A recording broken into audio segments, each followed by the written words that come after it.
Yes, Wakenya. Mliona hiyo harusi ya sio ilikuwa preventing ama harusi ya Prisinda na mke wake. Mlionako huyo mrembo ya Prisinda watu wakimpelekea zawadi ya didi ya Kabati. Mlionako Kabati hapo. Ama mlionako dozens ya vikombe na maseti ya mazani na maseti ya loose covers na seti ya vitambaa. na matepo mats. Mliona na meza wakimpelekea. Na matamos na brika. Mliona vitu mazawadi kama hiyo wakipelekea huyo msichana. Si mliona hiyo harusi ilikuwa kile mahali. Ilikuwa everywhere, ilikuwa kwa mitandao kile mahali. Hata kama ukwenda physical lakini uliona. Uliona kama zawadi ile walimpatia. Huyo msichana alikuwa ananyunyuziwa dollars bwana.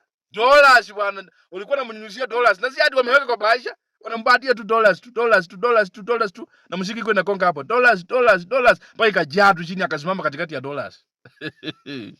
Hata bwana mimi niliona hiyo sherehe bwana ilikuwa na maujuzi bwana. Yaani wasichana ya Kenya wametamani hiyo harusi sana. Yaani they are saying ingekuwa ni mimi. Yaani wametamani hiyo sherehe sana. Sijui kama unanipata. Wanasema wanaume kama Prisinda hawa. Wale wanakuja wanatetemesha ardhi bwana. Mwanaume kapambe anaingia kwa area bwana inajulikana being taken bwana. Sio ya kijiji unaingia kujificha kwa nyumba na wanaongea alafu unashukuru baada ilijulikana huyo msichana amechukuliwa.